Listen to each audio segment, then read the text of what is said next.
Welcome back. I'm your host, Marwan Cameron. This is Gather Together, Grow Together with another podcast. Appreciate you joining us today or whenever you're watching this or listening to us. Let's get into it.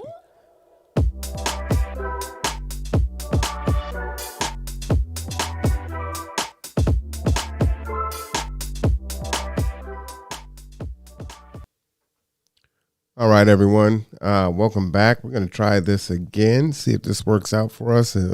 Since we had some issues before with echo, so we'll go ahead and play with that. So far, so good, but we do need to get into the video. So today I'm going to kind of comment on President Biden's signing of the executive orders on racial equity. A lot of things that I heard in there that, disturbed me, and I just wanted to kind of reflect on that and talk about it and maybe get some feedback from folks and just kind of open up a discussion for dialogue. So we'll go ahead and get that started and just see how this goes. All right. My campaign for president, I made it very clear that the moment it arrived as a nation where we faced deep racial inequities in America and systemic racism that has plagued our nation for far, far too long. I said that over the course of the past year that the blinders have been taken off the nation, the American people. What many Americans didn't see or had simply refused to see. Now, I agree with them there, right? We're talking about taking off the blinders, and I would say that it is more of a thing of Americans refusing to see, right? Because, black folks have been talking about the racial inequities that have been going on in this country forever. And, we're told that, it's not that bad. We're post-racial society now, this, that, and the other. We've made so much progress, stop whining, everything else. And so, these issues persist. And, we've got, when you think about Rodney King, which was back, 91, and here we are so far into the future. And these things, you've got George Floyd, which he's going to go into, where these things are still continuing to happen. And then even after George Floyd, it seems like there was an uptick in violence. And so, the blinders were taken off, and it was like, what? So what? We're going to do what we do anyway. It doesn't even matter. Couldn't be ignored any longer. Those 8 minutes and 46 seconds that took George Floyd's life opened the eyes of millions of Americans and millions of people around all over the world. It was the knee on the neck of justice, and it wouldn't be forgotten. I hate when people talk like this, is the knee on the neck for justice? No, it's a knee on the neck of a black man in broad daylight by a cop with his hands in his pocket, just straight up murdering someone. And even with that, many folks just stood around, didn't do anything. Other cops just stood there and didn't do anything. And then most of the American people, they defended the action, right? And brought up, his toxicology report and everything else. And, just treat them like, a cattle, just put them down like a rabid dog. So, I just hate when politicians use that speak as if, this was a blow to justice, right? We have been suffering injustices from the very beginning.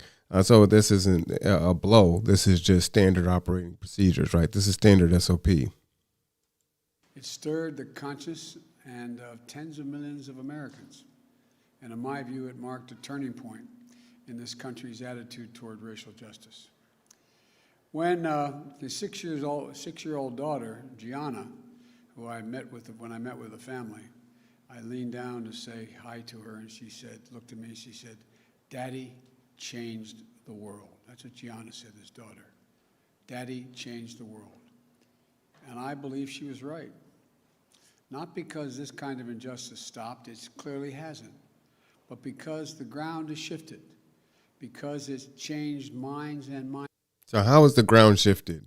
What has changed? I'm not going to, speak on what a 6-year-old girl has to say, but, for him to agree with that and say, oh yeah, it has, I totally agree with that. And, more people have see what's happening, and now it shifted the minds of people and whatnot.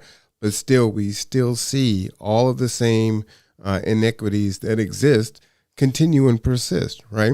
As I said before, police violence seemed to increase and not decrease.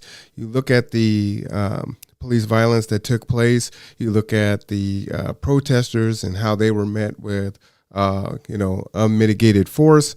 And then when we look at the Capitol, we see how they were met.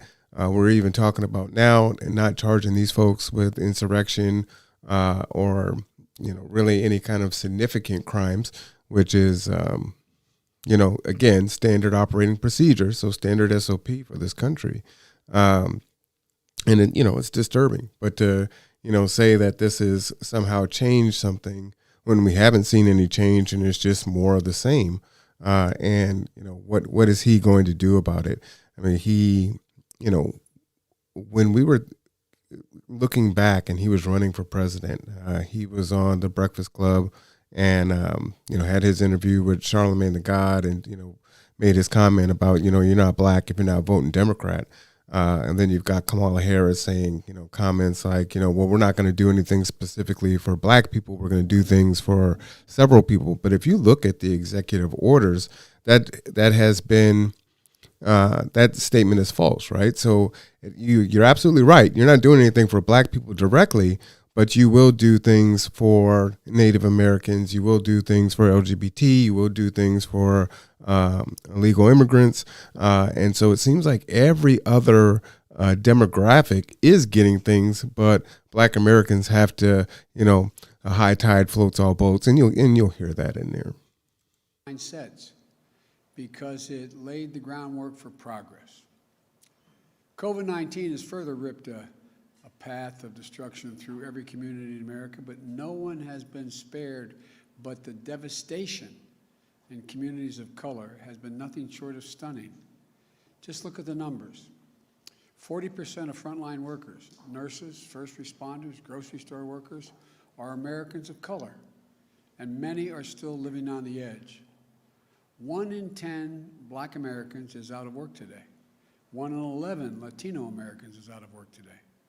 1 in 7 households in America, about 1 in 4 black, 1 in 5 Latino households in America, report that they don't have enough food to eat.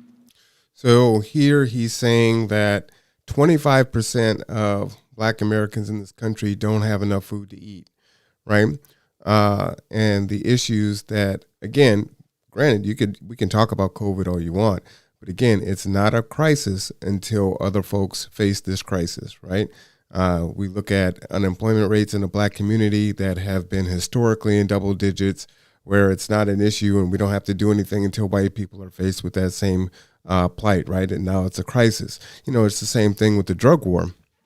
When it was cocaine, then it was an epidemic, and we've got to put these people away and give them life sentences and double life sentences. But now that it's meth and prescription drugs, then it's housing first, and we got to take care of the person, and it's a disease and it's not their fault and whatnot. And so we're opening all these things up.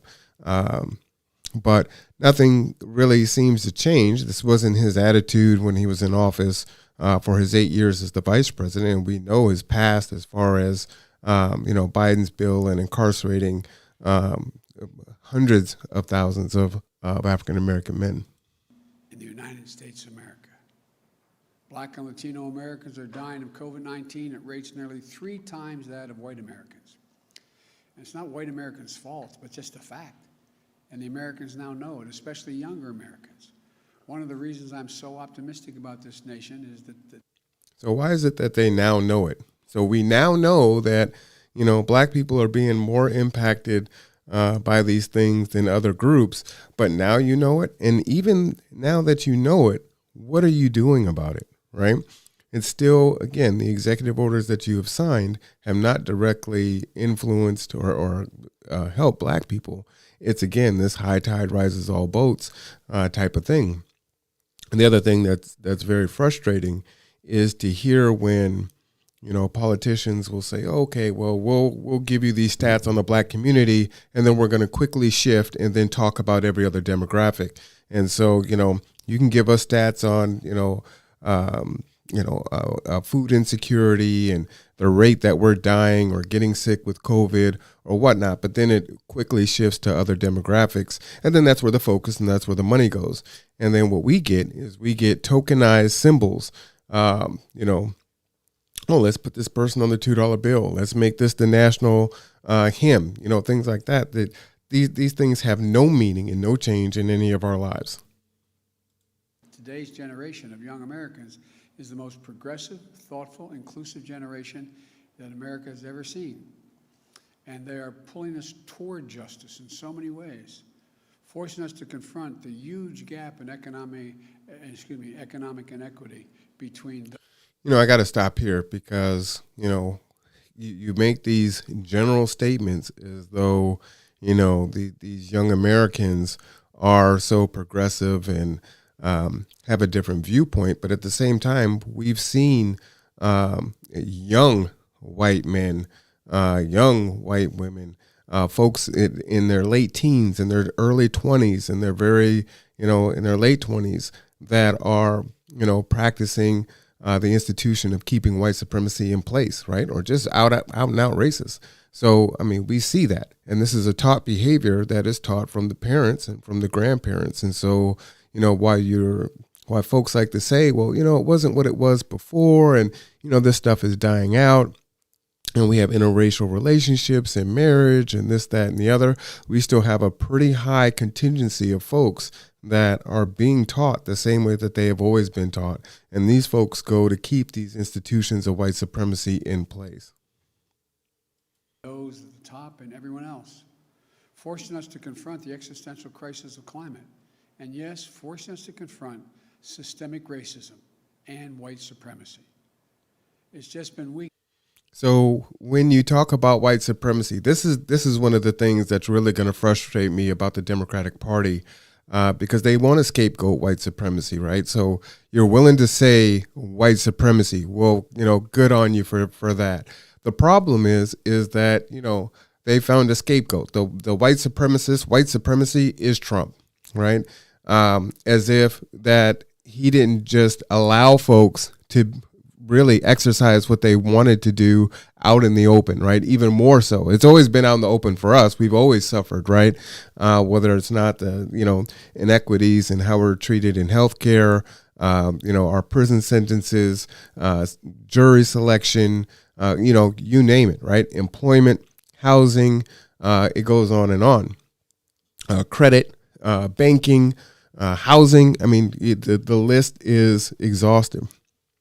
So, it's just, again, it's laughable. It truly is. Makes sense. All of America witnessed a group of thugs, insurrectionists, a political extremist, and white supremacists violently attack. So again, is this all they are? And when you're saying that it was a group of thugs, white supremacists, these are very tough words, but these were policemen. These were National Guardsmen and other military members. These were people that had run for office. These were high-level business owners and executives, right? There was a smattering of everything that you could see there. And what that was, to me, at least if we're following his train of thought, is an opportunity for Americans to see, yes, white supremacy as it is set, that institution is throughout everything, right? And so you really got to see that on display with all of the folks that have been in there, that were going into the Capitol. So no, this wasn't Trump, right? And if you watch the news, almost every news channel reports it as if, these folks have been duped and, they were tricked. And, it's like there's no agency. There's no agency. So now all of a sudden, again, you're using the word insurrectionist, but you're not even charging these folks with these crimes, right? And not everybody. Not everybody. Not everybody. The capital of our democracy. And so now's the time to act. It's time to act because that's what the faith and morality call us to do. Faith and morality, wasn't that called to do back when you first were in office, right? Wasn't that called to do when you were, incarcerating us by the tens and the hundreds of thousands? You know, again, we evolve and we change. So I could give someone that, right? I'm not the person that I was 20 years ago, but who was he 8 years ago when he was vice president, right? What has changed? How have black people, how are their lives improved during that time? Honestly, more police brutality, more folks losing their homes, 1 in 4 food insecure. These are his numbers, right? We're dying of COVID in higher rates. Part of that is the comorbidities that we have. There are studies that are out that say that, for those of us that are in the inner city, and, we're suffering from anxiety, and that there's actually in our DNA, you can see the stress of slavery that has kind of been passed down. So there's all kinds of things that are out there. And so what's changed? What did you do? And why is this now a thing that you have, you're waking up now and you want to do something? And what is that going to be? Because the executive orders that you've signed thus far haven't helped us directly, right? Again, it's that symbols of intangible and useless things that don't make a change or an impact in anyone's lives. Listening to something where he is considering sending $1 billion of aid to another country.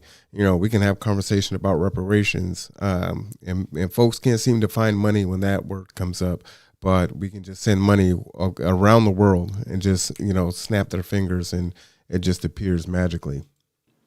Across nearly every faith, the same principles hold. We're all God's children. We should treat each other as we would like to be treated ourselves. And this is time to act. This is like, what, fourth grade speak? Who does that? What demographic does that? Hasn't happened, and it definitely hasn't happened for black people in this country. It's time to act because it's what the core values of this nation call us to do. And I believe the vast majority of Americans, Democrats, Republicans, and Independents, share these values and want us to act as well. How can that even be true? If that was true, if it was the vast majority, we wouldn't find ourselves here, right? Because a few bad eggs wouldn't be able to spoil the bunch, as they say.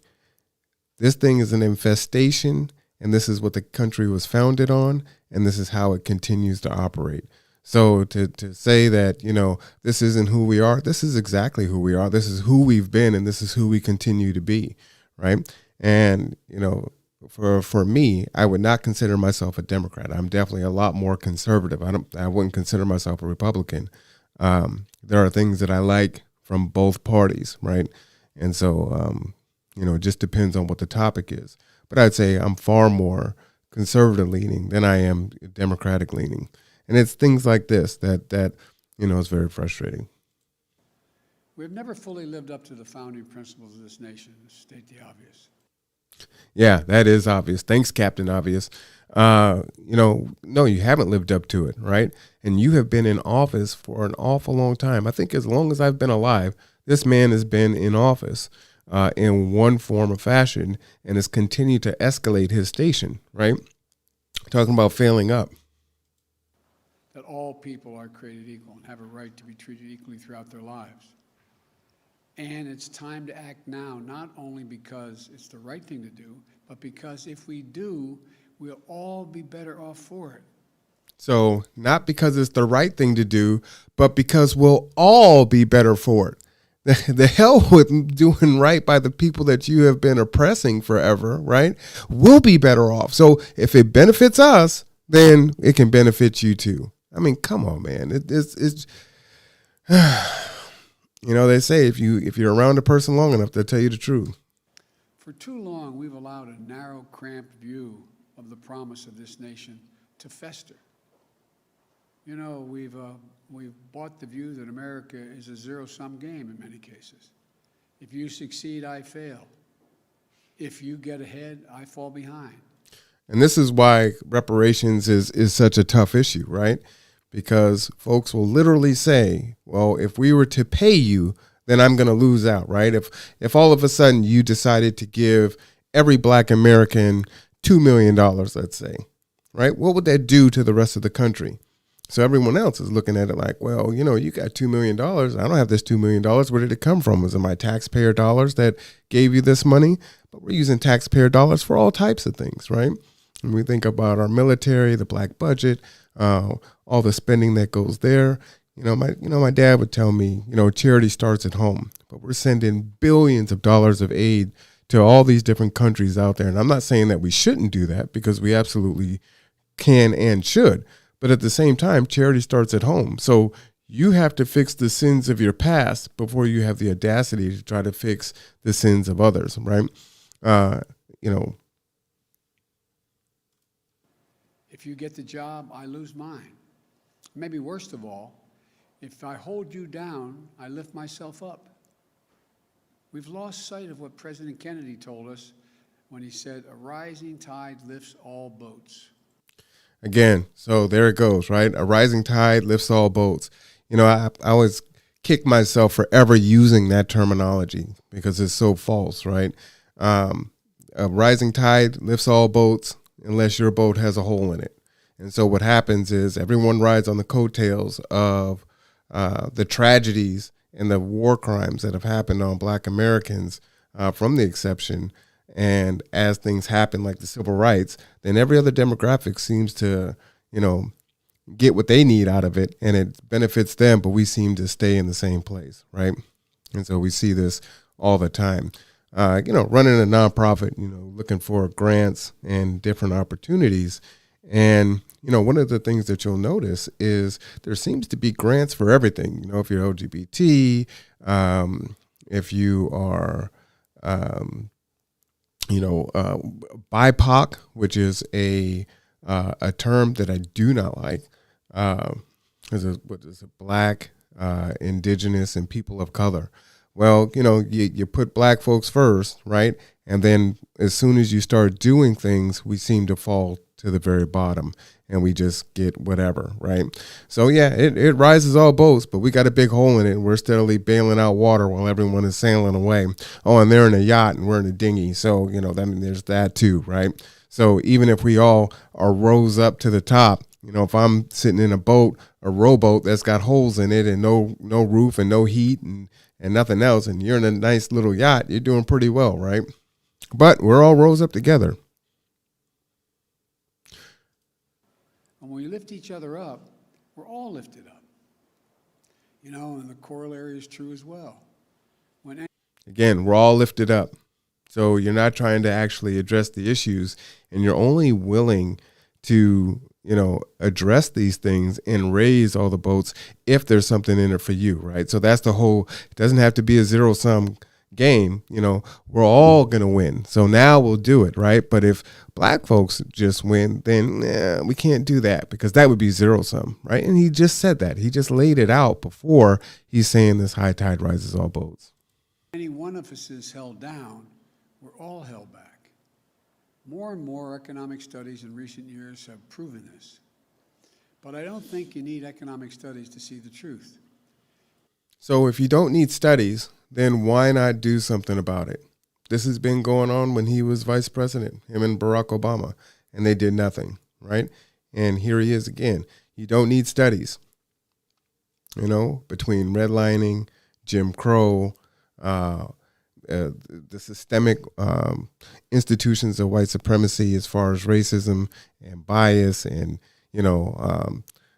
us paying more, whether or not we have the same credit, going and looking for a rental property or going to purchase property and folks not selling us. I mean, you've seen some of the shows on Dateline where they have different races of people go in and talk to the same agent and, the rent's $500 more, or no, there's no space for you, or you don't want to buy this home, or things like that. Like these things are institutionalized throughout, as I was saying before.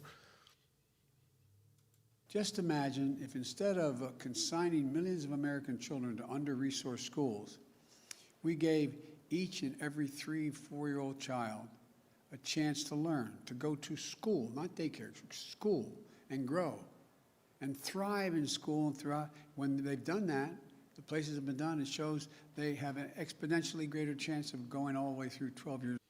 So, I mean, he's been doing this, this is what it's been, right? We all have schools. Most of us go to schools. Well, we don't finish school at higher numbers because of the, school to prison pipeline, right?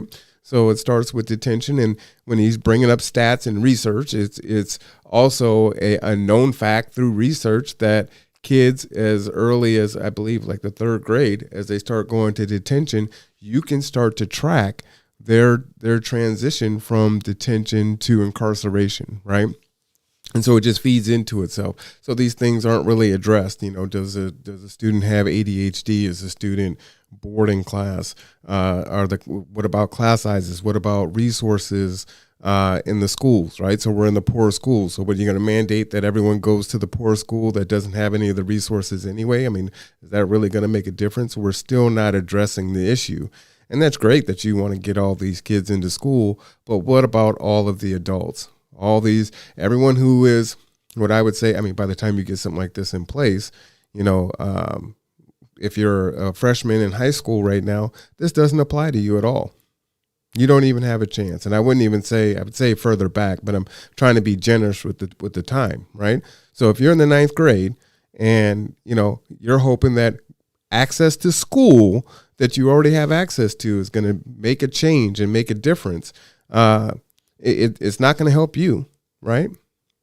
As you go into adulthood, it's not going to help the young adults that are already out of school. It's not going to help the 30-year-olds, the 40-year-olds, or the 50-year-olds, right? So the hell with us. And it's definitely not going to help all the people that are incarcerated. And what's interesting is more and more, I've been watching probably almost once or twice a week, watching a black man getting let out of prison on a wrongful conviction. And I don't know if you've seen it also, but, I'm seeing more and more, literally like once or twice a week. This guy, the evidence was overturned and he's been in prison for 38 years. This person came clean and admitted that it didn't happen. And you're just seeing it all the time. So, how do you do right by that? School and doing it well. But does anyone in this whole nation think we're not all better off if that were to happen? Just imagine if instead of denying millions of Americans the ability to own a home and build generational wealth, we made it possible for them to buy a home, their first home, and begin to build equity to provide for their family. Yeah, so we know how equity works. We know how powerful it is for people to have home ownership. But there's so many things that you have to address, right? I mean, this is kind of pie in the sky thinking. Oh, wouldn't it be great if everyone owned a home? Well, how do you get to a point of owning a home? Well, you have to have a good job. You have to have credit. You have to have a bank that doesn't discriminate against you, right? The housing prices have to be reasonable. So it's a lot harder for you to buy a home and then maintain that home. So are you going to address those things, right? Oh, it sounds good. What if every American could afford a home, that wanted a home? And send their children off to school. Does anyone doubt? Is it the private school that your kids went to, or is it the public school that they're packed in there like sardines? What school are we talking about here? So, this is what you're talking about with equity, right? The private schools, just had a conversation the other day where we're saying that many of the private schools have been staying in session. So these kids have still been getting access to their teachers in a classroom setting, while the public schools, the kids have been home with Chromebooks with parents that aren't teachers, that don't have the skill set to try to teach their kids, right? With these horrible computers, and they're trying to learn online, right? Who knows if they have internet access? And again, you're using a Chromebook. So, but if we just got them into school, it's just going to make such a change. That the whole nation would be better off. Just imagine. Instead of denying millions of young entrepreneurs the ability to access capital, we made it possible to take their dream to market, create jobs, reinvest in their own communities. Does anyone doubt this whole nation wouldn't be better off? Again, it's almost like he can't say, what, if we help this group of people, then it's going to be great for them to receive the help. No, it's like, let me try to convince you. if everybody has access to school, if everyone can, have home ownership, if everyone could have this or that, we'll all be better off. Well, many folks are already doing well. That's not the point. They're fine, right? And so why does it have to be, well, you know what, we're going to help this section of folks over here, but, you got to benefit from it too, and you got to see that you're going to benefit from it. No, you need to do it because it's the right thing, right? Because we're the United States of America, and that's what we stand for, right? We have these morals, as he's saying before, but that's not what it is, right? You've got to sell to the American people that you just said had their eyes opened and now see and now want change and want to do all these things. You still have to try to sell them that they're going to benefit by helping these subgroups. Really? Just imagine if more incredibly creative and innovative, how much more creative and innovative we'd be if this nation held the historic black colleges and universities to the same opportunities and minority-serving institutions that had the same funding and resources of public universities. All right, how many HBCUs are there? Not very many.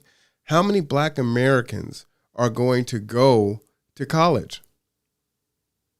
So what do you do with everyone else that isn't college bound? What do you do for those that don't want to go into debt, don't have the grades to go into debt? I'll probably be paying student loans until I die. I didn't go to an HBCU. So what about all the other Americans? How many black people are actually coming through these HBCUs every year? And so is that where we need to be funneled now, is to HBCUs? But, man, I'd love to go to Duke or Harvard or USC or some of these other big schools, right? So I've got to go over here. Is it going to be the same, or are you just trying to create access so more people can go through that pipeline? Like, I don't really get it. But again, not everybody goes to college and they're college bound. So what are you going to do for all those folks? To compete for jobs in industries of the future. Just ask the first HBCU graduate elected as vice president if that's not true. Hey, look, here's my black over here. Kind of sounds like Trump, right? That's what I thought when I saw that earlier today. It was like, oh, I got my black right here. But to do this, I believe this nation and this government need to change their whole approach to the issue of racial equity. Yes, we need criminal justice reform, but that isn't nearly enough. We need to open the promise of America to every American. And that means we need to make the issue of racial equity not just an issue for any one department of government. It has to be the business of the whole of government. That's why I issued, on one of the first days, my whole of government executive order that will, for the first time, advance equity for all throughout our federal policies and institutions. What does that mean? Equity through all departments and all institutions. How are you going to do that? How are you going to do that? I just left working for the military, for the Navy, as a consultant for folks that were separating or retiring. And, you're talking about equity in hiring, right? I can tell you in my department, I was the only black male out of 50-something employees. So how are you going to make that equitable, right? I can tell you that, there are folks that came in, had at least the same credentials as me, if not a little less, that probably got paid more than I did. What do you do with all the people that got the jobs and never had the opportunity to come in? How do you address the issues where you say, oh, well, and I sat on this diversity and inclusion panel, so we've had these conversations. Well, we keep hiring these particular people because that's who applied. And when we go out and we look for people, we find, this is just the pool that was there. So what can we do? I mean, it is what it is, right? I mean, we just did what was there. So now these folks are in these positions and they're in their positions until they retire or whatever. And, you hear the stories about, many government workers, right? They'd have to, kill someone in order to lose their job. So, they can perform adequately or subpar, and, they're there, and they're just going to continue to move up and move around. At the end of the day, there's still only so many seats. And so it does become a zero-sum game, right? You're not going to, create more positions so that you can create equity that way. You're not going to tell this person they can no longer have their job and create equity that way. So that, what they're doing is broken from the start, right? And you can say, oh, well, they've got to start somewhere and they have to do something. Well, we've been saying that for the longest, but this isn't going to be tangible. It's not. It focuses on the full range of communities who have been long underserved and overlooked.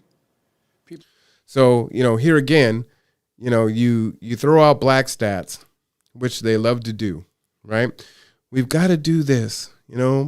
Black people, 1 in 4 are having food issues. They're dying at a higher clip. Oh, brown people too, because we'll throw that in there. And then it's, we've got to help all these folks, right? So you use the stats for us, right, who are impacted the worst, but then the solution is to help everybody.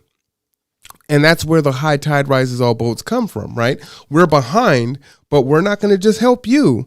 We're not going to target specifically helping you. We're going to target this group that we've created, and then we're going to rise everyone. And then hopefully, you'll be better off where you were, hopefully. But how could it be? Because as I said before, if there's only so many positions, if there's only so much money that you're willing to loan, right, or grant, or do whatever it is that you do, right? And now everybody else has to have access to this because that's the way that you're going to address it, then we still get left out in the cold. But then you say, well, there's intersectionality. So, well, you have black people that are LGBT, so they'll be helped by, that way. And so that's kind of the workaround on that. And, one other thing just to note, it's talking about looking for grants and whatnot. You cannot find grants for black men. Yeah, there's grants all day long for black women, right? And for women. And people of color, Native Americans, you name it, you can find those grants, but black men doesn't exist. People of color, Americans with disabilities, LGBTQ Americans, See? Religious minorities, Wow. rural, urban, suburban communities facing persistent poverty. How many more can you add? And I've asked Ambassador Susan Rice to lead the administration's charge through the White House and domestic policy. Susan Rice, that's who you're asking? Okay. Council, because I know she'll see it through. Every White House component and every agency will be involved in this work because advancing equity has to be everyone's job. Today, I'll be shortly signing an additional package of executive actions to continue this vital work. To continue the vital work? What work? What have you done? What has been done? What are you continuing? More of the same? More of the standard operating procedure? This is what I mean, right? I'm going to sign an executive order and we're going to continue to do the work and we're going to continue to advance and this is what's going to happen. He hasn't said anything tangible yet. What are you going to do? Oh, he did say there's going to be studies, right? They're going to look at things and try to figure it out. Wow. Housing, for example. Housing is a right in America, and home ownership is an essential tool to wealth creation and to be passed down to generations. Today, I'm directing the Department of Housing and Urban Affairs and Urban Development to redress historical racism in federal housing policies. How?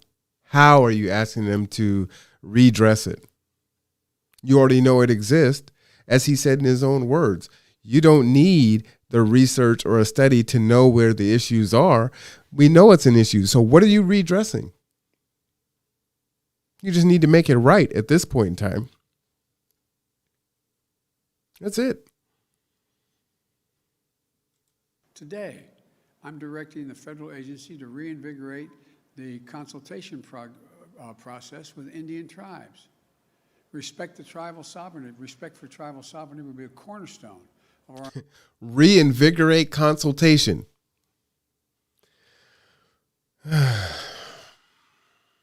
engaging with Native American communities. This builds on the work we did last week to expand tribes' access to the Strategic National Stockpile for the first time. Now, you see what I mean? This whole time, he has spoken in these macro, we're going to look at what we're going to do, and you're dropping all these stats about how black people are harmed, and then all of a sudden you switch to indigenous people, and then you got specifics on what you're going to do. You can specifically say what you're going to do, right? We're going to give them access to stockpiles. That's tangible. Hasn't said anything tangible about black people and what he's going to do for those that have been hurting the most. He didn't say 1 out of 4 Native Americans were suffering food insecurities. He didn't give stats on Native Americans dying from COVID. He gave black people and brown people, Latinos, right? But then his first executive order is to give access to Native Americans. Again, should that happen? Yes, absolutely. But again, black people don't get tangibles. This is how it goes. This is how it always goes. To ensure they receive help from the Federal Emergency Management Agency, FEMA, to fight this pandemic. Today, I'm directing federal agencies to combat resurgence of xenophobia, particularly against Asian Americans and Pacific Islanders that we've... Wow. So you're going to sign an executive order for Pacific Islanders and Asians for xenophobia. And let me just play this for a few more seconds. Seen skyrocket during this pandemic. This is unacceptable, and it's un-American. So what's been happening, right, is as Trump was calling it, he had disparaging names on what he would call the Wuhan virus because the origin was there. Or the Kung flu or other disparaging things that were said, right? And folks, you've got images of people, Asian folks being attacked or people being afraid of them and thinking that they were the ones that had, the reason for COVID and these people could get sick from them. But again, I don't see the news where Asian people are being killed by the cops. I don't see the news where Pacific Islanders are being killed by the cops. But you need an executive order for xenophobia. I've seen a bunch of Karen videos on black men and black women being attacked. I've seen that all day long, every single day, right? Whether you're bird watching or you're coming out of a hotel, lobby with your dad, right? We see that all the time. But I'm not seeing all these videos of Asian folks being attacked and Pacific Islanders being attacked. Yeah, it has increased in some of the reports, but we're talking about mainly people yelling at them and just saying some things, right? We get called all kinds of stuff, right? We get attacked physically all the time.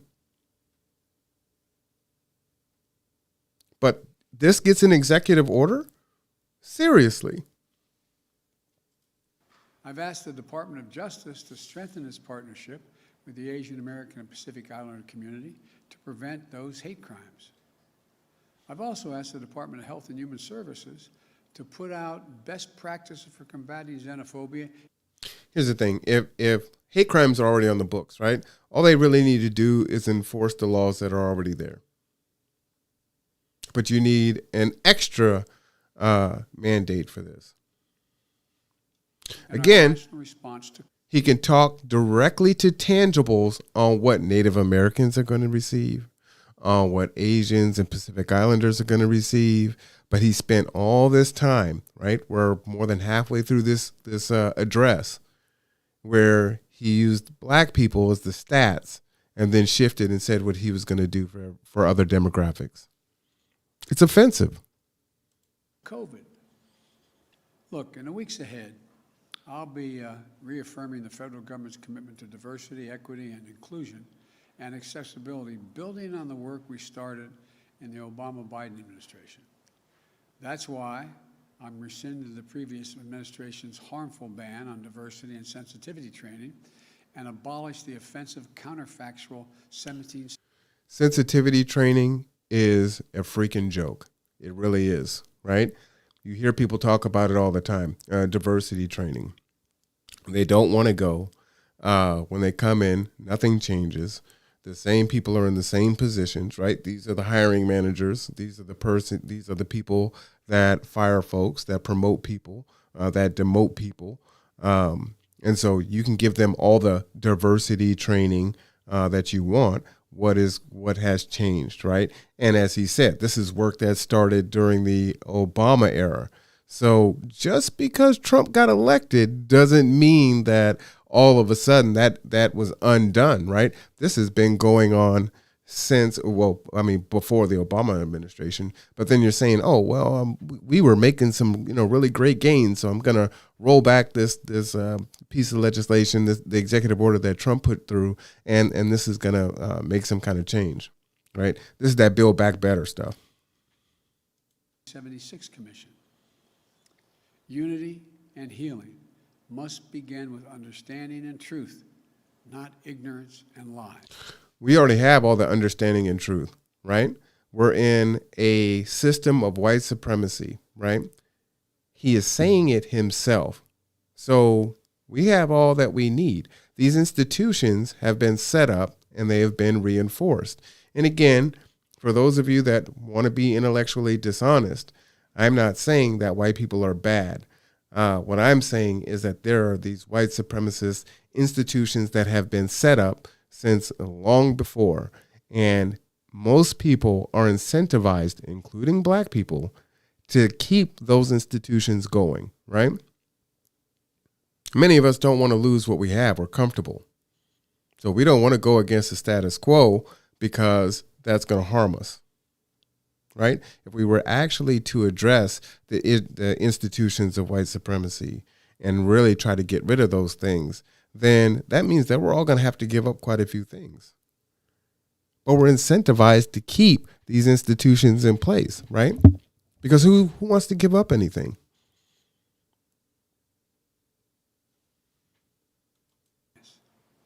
Today, I'm also issuing an executive order that will ultimately end the Justice Department's use of private prisons, an industry that houses pretrial detainees and federal prisoners. The executive order directs the Attorney General to decline to renew contracts with privately operated criminal facilities, a step we started to take at the end of the Obama administration. Great. So you're going to get rid of privatized prisons, and they will be federal prisons or state prisons. So basically what you're saying to me is, hey, you know what? The private businesses were making a mint off of incarcerating a lot of black people. So you know what we need to do? We need to go ahead and take that back. We're not going to renew those contracts. We're not going to destroy those prisons, right? We're not going to do that. I mean, we need them. We got to house people. It's still going to cost to run these prisons. It's not like all of a sudden, not only are you going to not renew their contract, but somehow the cost of running these prisons is going to be cut by a third or by half, right? It's still going to be what it is. So what are you changing? Are you changing jury pools?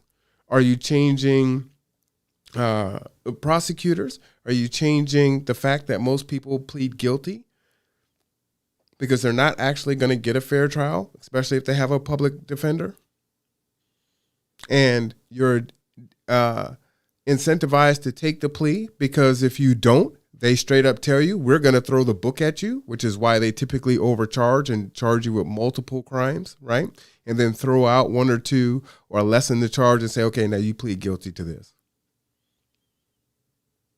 Are you going to let people out of jail who have served more than their time, especially for drugs like marijuana, right?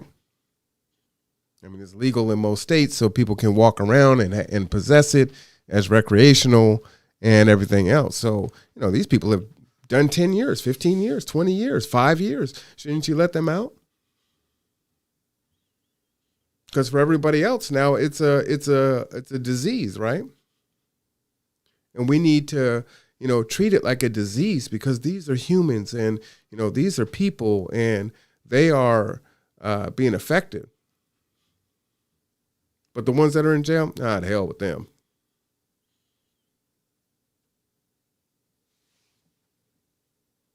And was reversed under the previous administration.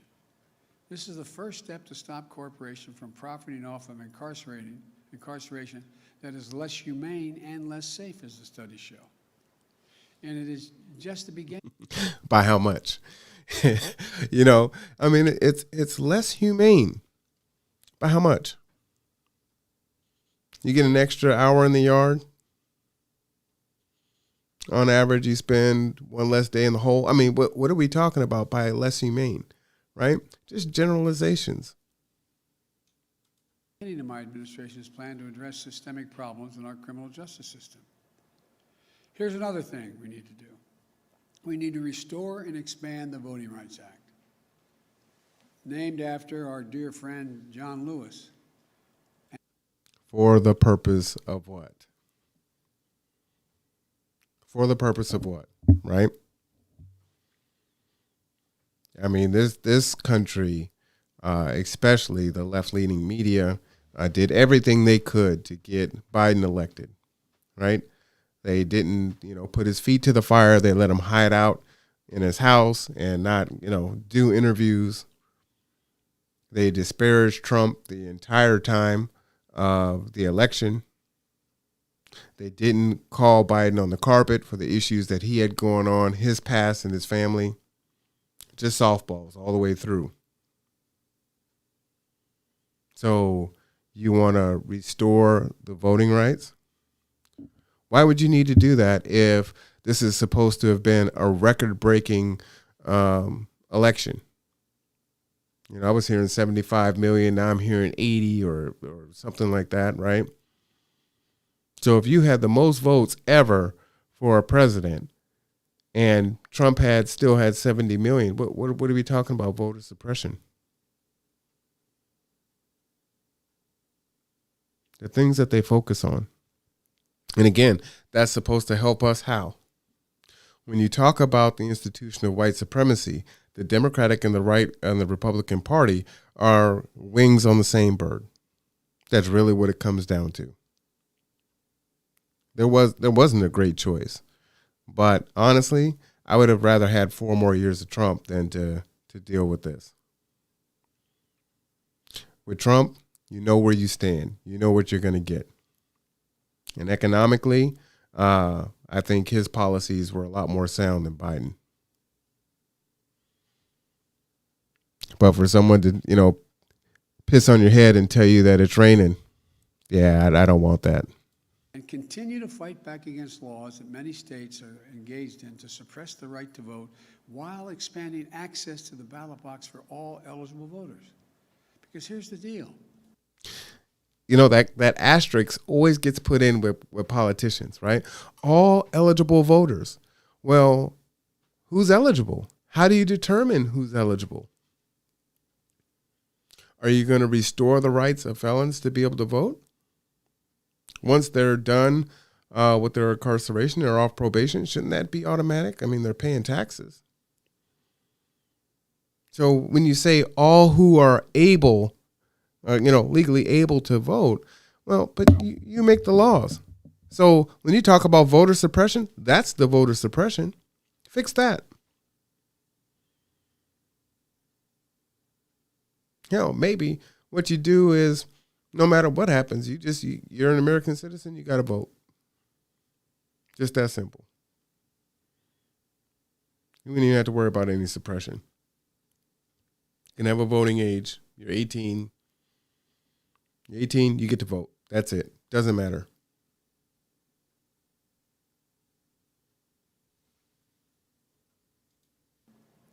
And I'll close with this. I ran for president because I believe we're in a battle for the soul of this nation. And the simple truth is, our soul will be troubled as long as systemic racism is allowed to persist. We can't eliminate it. It's not going to be overnight. We can't eliminate everything, but it's corrosive, it's destructive, and it's costly. It costs every American. So, It's corrosive and it's costly. So it's starting to spill out into the Capitol. You're starting to see more death in public, police violence, Karen activities, and it's affecting everyone. See, once it becomes a problem for the majority, then now we're ready to do something. Right? When it was a housing crisis, now we got to do something. But just as he said, we haven't had equity in home ownership since the beginning. Oh, unemployment hits double digits. Oh, we got to do something. This is so horrible. But historically, black people have had unemployment in double digits. Oh my God. We've got an epidemic on prescription drugs and meth. Our American people are being destroyed, families, and there's so many people dying. But crack, well, yeah, you can go to prison. You're good. You can get out. We're not trying to help you. But here, it affects everybody. We got to do something. We got to address it. Not just who felt the sting of racial injustice. We are not just a nation of morally deprived because of systemic racism. We're also less prosperous. We're less successful. We're less secure. So we must change. And I know it's going to take time, but I know we can do it. We. And I firmly believe. Right? We've all been, black people have been less prosperous. We've been less secure. But now that the majority is starting to have these experiences, now I have to appeal to you and your sensibilities. We're in this together.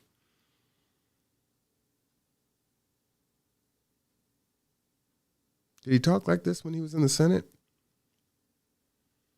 Did he even really talk like this when he was vice president?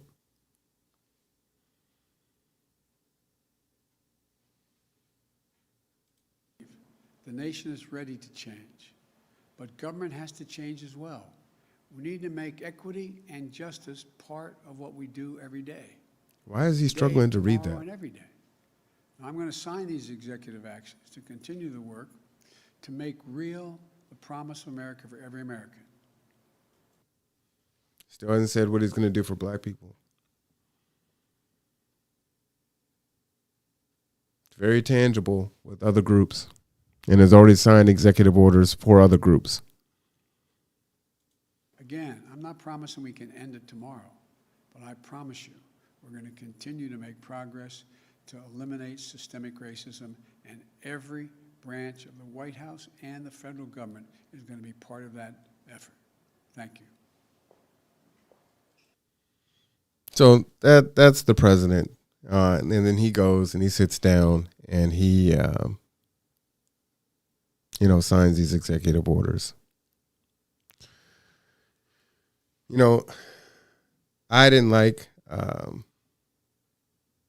think Trump was going to be great as a president. And, he did a lot of things that were bad, right? But at the same time, it's one to say, I'm not going to say that, well, that's not my president. I don't think you get to say that. The people have spoken, and just because you didn't win, it doesn't mean that person isn't your president. Joe Biden is the president of the United States. Ergo, he is my president. And so my hope is that the people that have the ability to can put pressure on him to actually force some change and actually have him do some good. That's really the hope. That's all that we can do, right? The problem is that, when you don't get groups to promise you things before you get the vote, then once they've won, there's no reason for them to do anything for you. And that's what you're seeing, right? We're going to do things for every other group. And, for you, high tide rises all boats. That's what we get. So the American people do need to ride Biden hard, extremely hard, in order to actually make some change and do some good. Otherwise, it's just going to be 4 years of platitudes and intangibles. We'll get Harriet Tubman on a $2 bill. We'll get, Lift Every Voice and Sing will be the national hymn. Maybe we'll take down some statues. Maybe we'll get rid of some Confederate flags. Nothing that does anything for black people, period, to fix the issues. That does nothing for unemployment, does nothing for food insecurity. It does nothing for housing. It does nothing for education. It does nothing for the justice system. Does nothing for banking, right? But this is what we've been dealing with forever. Typically, the Republican Party, they're focused on other things. It is what it is. But the Democrats get in and, they play these politics and make it sound like they're going to do these things. And then you get into place and nothing happens. At least nothing happens for the groups that actually really need it, or the groups that are being used and scapegoated and held up as the reason why things need to be done. And then once we're used in that way, then they go ahead and push the resources somewhere else. So again, my hope is that folks will push on Biden. But we've already seen in the media just ridiculousness, from the mainstream media. And it's just it's fascinating.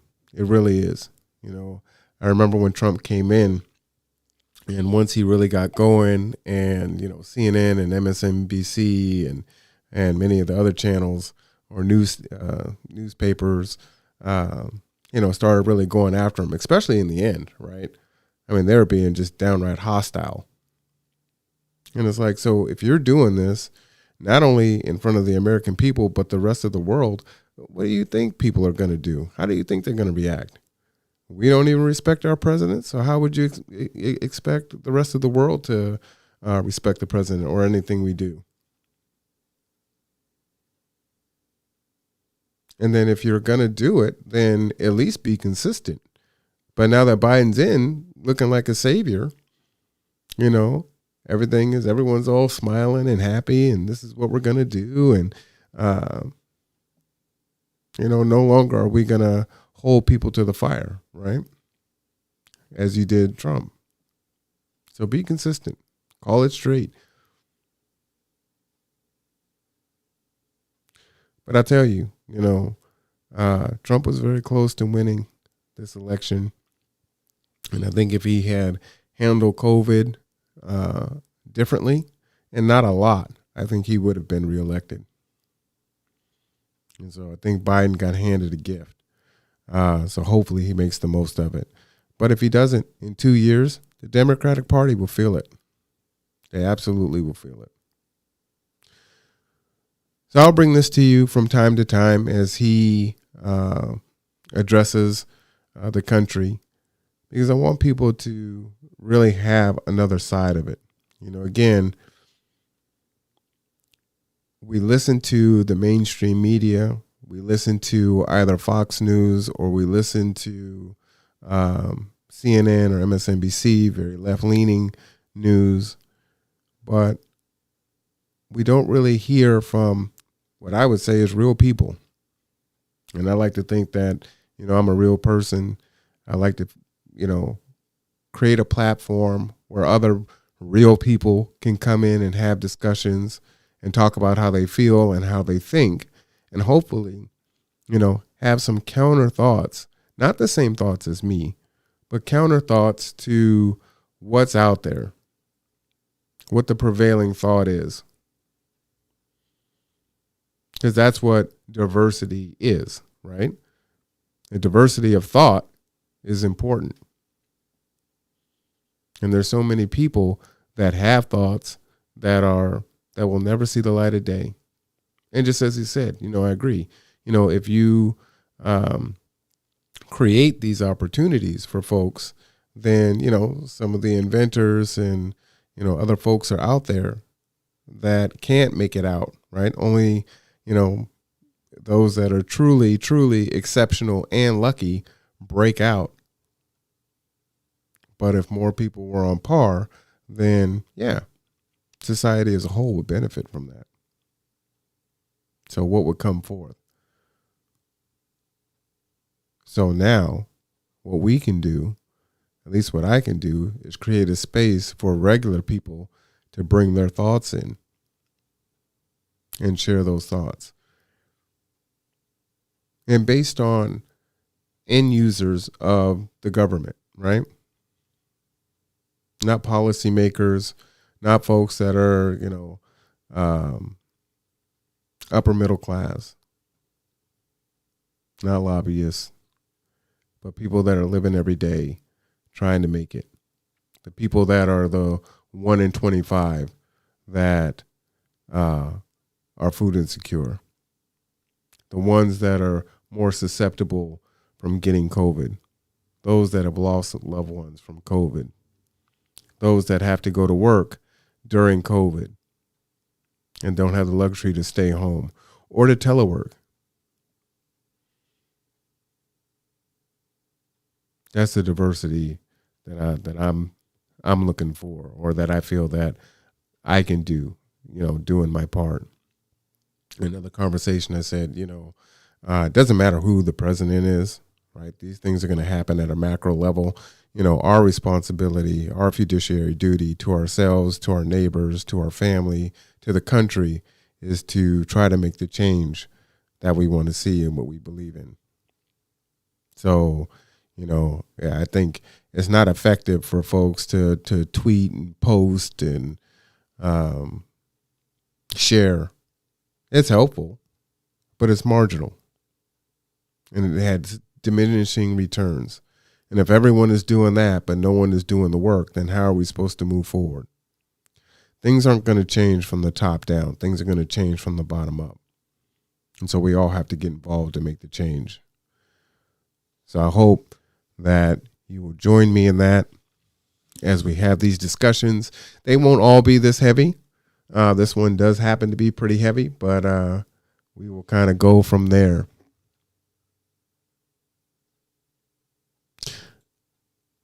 Should transition back since he's done. Leave him off the screen. All right, I think I'm going to wrap it up here and just stop. And, I was wondering whether or not I should go live or record and edit. But, I just wanted it to be just off the top, just my initial thoughts. Some things may, mature and percolate in my mind. And I may alter, my stance on some things. But that is my initial train of thought listening to the president today. So be interested in hear what you think. All right. Until next time.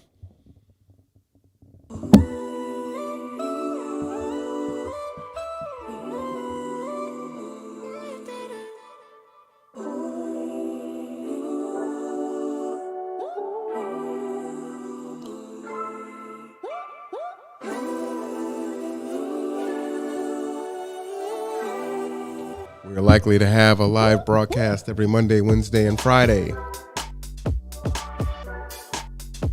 We'll have different topics like movies. We'll do fun things too. TV shows, video games. I'm a tea drinker now, so I'd love to hear what you think about what kind of teas I should try, what you like. What are the medicinal properties of some of these teas? Definitely liking my tea now. Obviously have these conversations. You see podcasts with myself and my daughter. I also need a name. Right now it's very generic. Tea with MC was one that I was thinking.